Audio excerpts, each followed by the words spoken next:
Assalamualaikum warahmatullahi wabarakatuh. Selamat sore semuanya. Baik, kali ini ya Kata Putra melakukan sesi wawancara mengenai anatomi profesi sesuai dengan tugas dari PK Ando Kota Padang. Dan saat ini saya tengah bersama Kak Muhammad Khalifa Sultan Razi. Bahkan kakak yang ini tengah berkuliah di Prodi Kriminologi Universitas Budi Luhur dan juga terhimpun himpunan kriminologi dari Universitas Budi Luhur. Oke, selamat sore Kak. Selamat sore Habil, selamat sore, senang bertemu dengan kamu.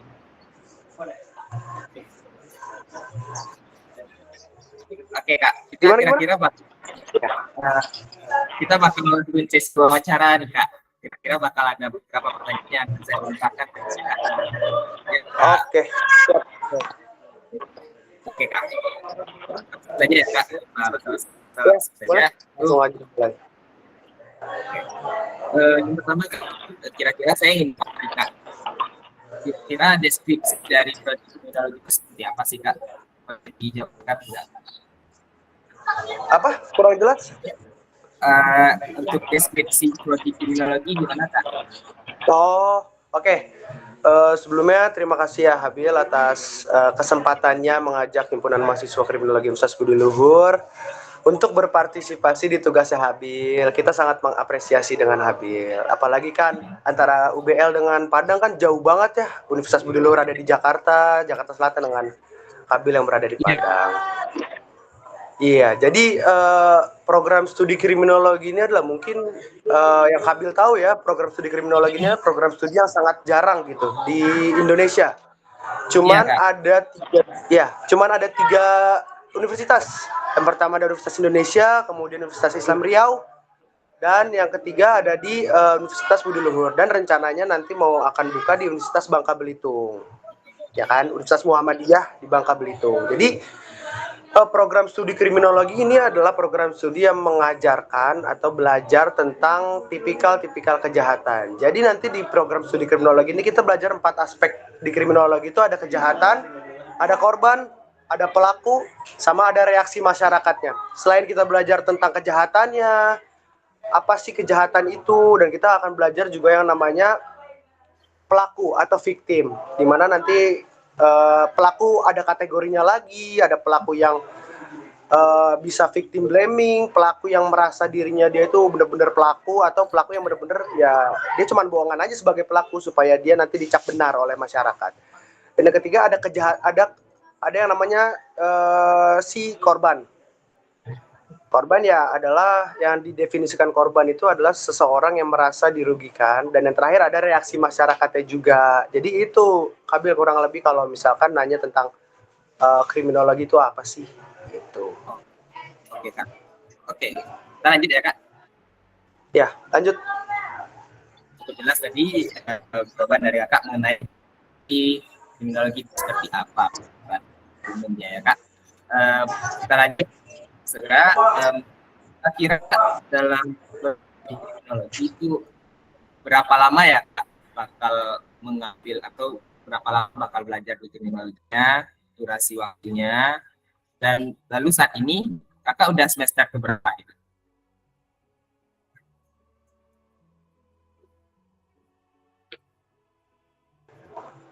Sekarang saya telah menempuh pendidikan di kriminologi Universitas Budi Luhur itu di semester 5. Jadi saya udah semester 5.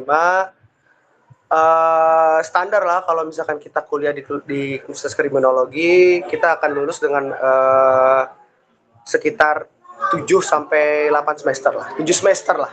Ya 7 semester kalau tepat waktu gitu. Cuma rata-rata biasa 7 semester sih. Dan kalau di kriminologi Universitas Budi Luhur ini, di tugas akhir kita tuh bukan hanya melalui skripsi. Kita ada 4 metode tugas akhir.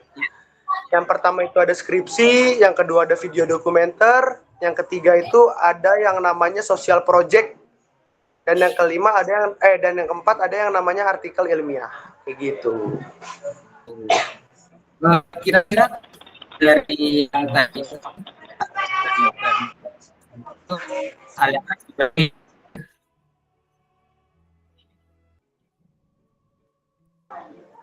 Gimana Bill? Maaf Bill, putus-putus Bill. Oke Kak, tadi kan kan ada beberapa hal yang harus dipenuhi supaya lulus dari kriminologi ya. Bisa nggak Kakak sedikit menggambarkan apa aja tuh film dokumenternya, kira-kira kita bikin dokumenter tentang apa, terus yang lainnya gitu gimana Kak, supaya memenuhi syaratnya lulus gitu Kak. Oke.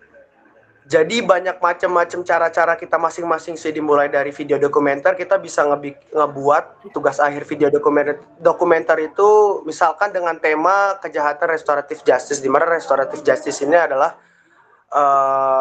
cara kita untuk bernegosiasi dengan, misalkan kita ngebuat suatu kejahatan dengan orang, terus kita nggak mau dipenjara nih, misal kita mencuri dengan mencuri barang orang, terus si orang ini mau ngepenjarain kita nih.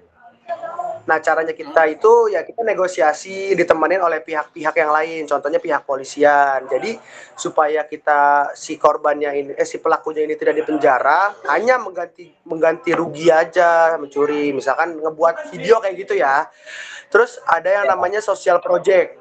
Nah, social project ini adalah kita ini turun ke SMA kita ngebuat sebuah semacam seminar kecil-kecilan mengenai, kalau dari beberapa anak-anak kriminologi ya, social project-nya berupa misalkan ancaman bahaya narkotika kepada para remaja, dimana nanti kita di SMA kita tuh sosialisasi apa sih bahaya narkobanya itu, jenis-jenis narkoba itu seperti apa, kemudian efek buruknya apa, dan lain-lainnya. Dan skripsi yang seperti sudah kita ketahui ya, penulisan. Terus kemudian kalau artikel ilmiah itu ya kita mencoba, tugas akhirnya itu membuat sebuah artikel ilmiah yang nantinya akan di-upload oleh kampus yang nantinya bakal diterbitkan di suatu artikel terpercaya lah di Indonesia. Seperti itu, Abil. Oke Kak, cukup jelas Kak. Oke, langsung saja kita beralih ke pertanyaan selanjutnya, itu adalah kira-kira Kak, apa sih alasan Kakak dan juga mungkin si Kakak untuk memilih prodi?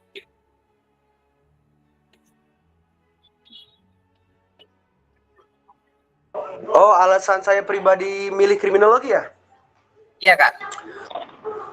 Kenapa ya? Mungkin saya orangnya kepoan kali, jadi saya pengen tahu kalau orang berbuat jahat itu dia kenapa sampai berbuat jahat kayak gitu. Mungkin kalau saya pribadi ya saya lebih tipikal orang yang kepoan, jadi saya ingin tahu seluk-beluk dia ngelakuin hal itu, kemudian apa respon masyarakatnya juga saya tahu, apakah respon masyarakat yang di desa A ketika ada kejahatan ini responnya kayak gimana, kemudian desa B ketika ada kejahatan ini responnya kayak gimana gitu. Mungkin saya orang yang pengen banyak tahu, jadinya saya masuk program studi kriminologi gitu.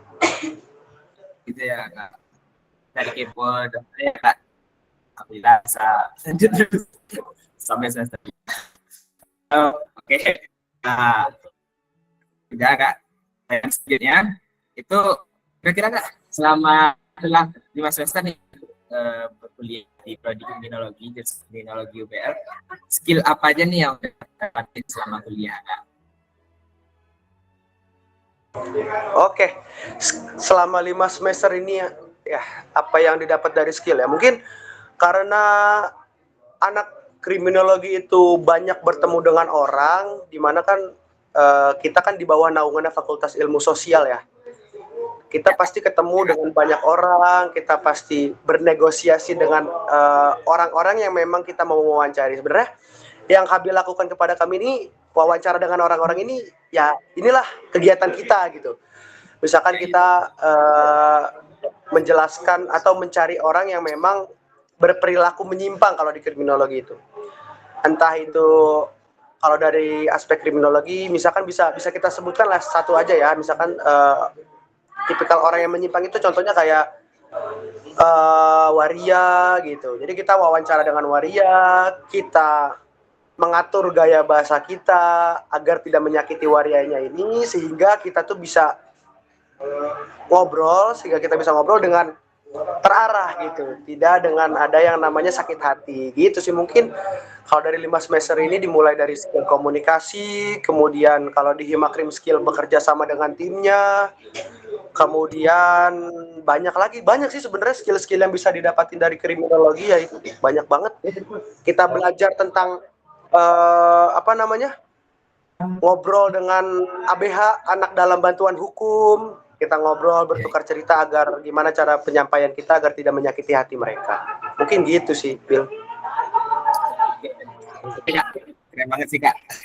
Kira-kira lebih pengen untuk masuk lagi dengan skill-skill yang udah tadi.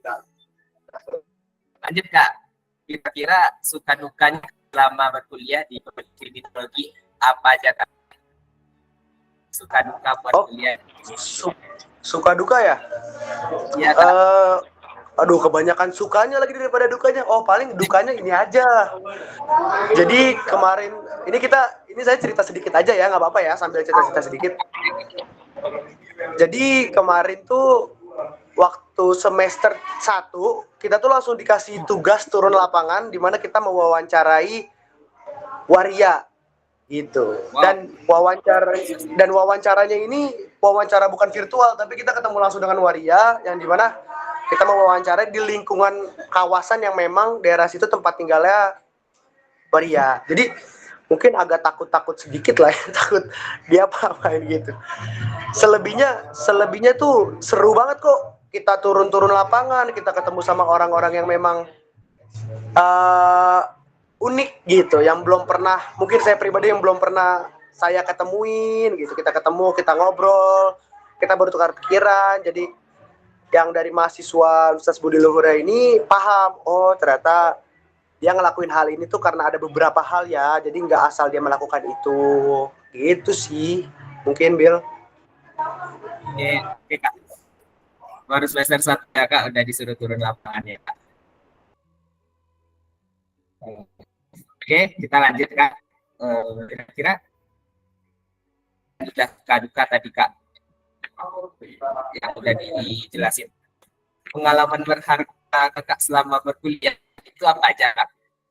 Baik dari ilmu tadi, skill apa, dan ya mungkin adalah yang bisa dibagikan lagi sama kita. Pengalaman paling berharga ya selama di universitas ini mungkin kalau saya pribadi, saya bertemu dengan dosen-dosen yang memang mengajarnya itu seperti anak muda, yang tidak terlalu kaku dengan teori, tapi mereka juga menyimbangkan kami lah dengan prakteknya. Yang tadi udah saya bilang, kita wawancara dengan waria, kemudian wawancara dengan perilaku menyimpangnya lagi, seperti mohon maaf ya, seperti kaum gay atau lesbian. Kemudian kita wawancarain, kita tanyakan apa dia melakukan hal itu dan lain-lainnya. Dan sama mungkin kalau dari Himakrimnya sendiri, pengalaman yang berharga, banyaklah. Kalau dari sebuah organisasi pasti ada banyak hal-hal yang berharganya lah, kita bareng-bareng bersama. Kita di Himakrimnya pun kita juga ada yang namanya yang pertama ada kajian berita, kita mengkaji sebuah berita-berita isu-isu sosial lah. Dan selanjutnya kita juga ada turun lapangan juga. Nanti di bulan November ini Himakrim UBL akan mengadakan yang namanya Jembatan Literasi X Akapela, di mana Jembatan Literasi dan Akapela ini adalah kolaborasi program kerja dari Himpunan Mahasiswa Kriminologi Universitas Budi Luhur dengan Himakrim Universitas Indonesia. Itu menjadi pengalaman berharga juga sih buat kita. Kita bisa sama-sama bertukar pikiran, bertukar ide juga, kayak gitu, Habil mungkin. Keren banget Kak ya. Lanjut. Tanya saya adalah, kira setelah berkuliah Kak, selama ya tentang normal Kak ya Kak, lulus dari prodi kriminologi, prospek kerja apa nih Kak yang kira-kira kita setelah lulus Kak? Oke, kalau dari prospek kerja kriminologi sebenarnya banyak, karena di kriminologi ini ada 4 peminatan. Peminatan pertama itu ada jurnalistik, peminatan kedua ada cybercrime, dan peminatan ketiga itu ada yang namanya security management. Dan rata-rata alumni dari kriminologi itu kalau tidak bekerja di kepolisian ataukah lembaga-lembaga pemerintahan lainnya seperti BNN, Badan Narkotika Nasional, kemudian ada Badan Intelijen Negara, kemudian ada banyak lagi lah instansi-instansi pemerintahan yang memang sesuai dengan prospeknya kriminologi. Kayak mungkin dari kriminologi juga ada yang menjadi TNI, kayak gitu sih Kabil. Siap, siap. Oke, yang terakhir nih Kak, kita bakal bahas sedikit penghasilan dari prospek-prospek yang udah Kak jabarkan tadi, kira-kira berapa itu Kak? Rentangnya saja Kak, perlu secara detail juga Kak. Oke, kisaran gaji ya dari prospek kriminologi ya? Ya Kak. Karena kebanyakan lembaga pemerintahan tersebut mungkin itu kan gajinya sudah masuk di wilayah sekitaran PNS lah ya, pegawai negeri sipil, di mana rata-rata kalau misalkan kita lihat di setiap formasi CPNS itu kalau lihat kita formasinya itu sekitar 3 sampai 5 juta untuk prospek kriminologi. Kayak gitu. Dimulai dari BIN, Badan Intelijen Negara itu kalau nggak salah saya cek itu kemarin menjadi analisis satu investigasi jabatannya di BIN kalau prospek kriminologi itu sekitar kisaran 5 sampai 6 juta. Mungkin kayak seperti itu sih. Oke. Mungkin kira-kira untuk pertanyaan sudah cukup Kak. 8 pertanyaan tadi yang sudah kita lontarkan, dan ya sebenarnya kita sudah sampai ke audiens, baik ke diri saya pribadi juga gitu buat sebagai pelajaran. Kira-kira ada lagi nggak Kak yang pengen disampaikan Kak buat kita, Kak, buat Mas yang lah di sesi pemilihan PTN digital ini. Oke, mungkin kalau dari saya sebagai penghujung ya, penutupan ya di kegiatan ini, mungkin semangat teruslah SMA-nya, kejar apapun yang kalian minati, jangan sampai kalian patah semangat lah. Apalagi kan Habil kan dari Padang ya, mungkin siapa tahu kalau Habil minat sekolah atau lanjut kuliahnya di Universitas Budi Luhur Himakrim, nanti kita kan bisa ketemu, kita bisa sharing-sharing lagi selanjutnya yang lebih detail lagi mengenai kriminologi ini apa sih, atau dari Himakrim ini apa sih gitu. Pokoknya jangan pantang menyerah. Kelas berapa Habil? Sorry, sebelumnya. Sekarang kelas 3, kelas 12. Oh, kelas 3 SMA ya, bekas 12 ya? Ya. Iya, pokoknya semangat terus ya. Sebentar lagi kan SBMPTN ya. Sebentar lagi kan ada tes lagi. Semoga cita-citanya bisa tercapai lah masuk kriminologi. Seperti itu. Cukup Bill dari saya sih seperti itu aja ya. Makasih banyak Kak buat sesi nanti ya Kak, udah baik. Sekali lagi terima kasih sebesarnya Universitas di luar yang udah menindaklanjutkan harapan ya dan bantuan yang diharapkan oleh saya. Mungkin jarak juga dari bawah Kak, dan ya alhamdulillah gitu ternyata cukup ditindaklanjuti. Jadi saya benar-benar mengapresiasi gitu Kak. Terima kasih Kak. Justru kita Bill yang mau terima kasih Bill. Habil mau mengajak kita menjadi bagian dari tugasnya Habil, kita terima kasih banget. Oke, terima kasih ya Kak. Ya memang sejauh ini cukup mencari juga gitu kan mana tempat lain, himpunan-himpunan yang lainnya, dan alhamdulillah untuk di luar yang termasuk universitas itu lah yang menindaklanjuti juga. Jadi kita sudah mengapresiasi sangat. Oke Kak. Baik, mungkin kira-kira penyampaian dari kali tadi sudah sampai sebagai penutup dari sesi wawancara kita kali ini. Saya Abdul Katabka selaku wawancara sangat mengapresiasi jawaban-jawaban dari narasumber maupun juga mengapresiasi himpunan bagi dari Universitas. Semoga apa yang kita harapkan, apa yang kita impikan berjalan dengan baik, Kak. Baik, Kak, kira-kira sekian saja untuk sesi hari ini. Terima kasih banyak saya kepada kakak semua sekalian. Kira-kira kita tutup sesinya untuk kali ini. Oke, terima kasih, Kak. Oke, baik. Terima kasih untuk semuanya dalam dan ini saya tutup. Assalamualaikum warahmatullahi wabarakatuh. Waalaikumsalam warahmatullahi wabarakatuh. Terima kasih. Terima kasih banyak, Pak.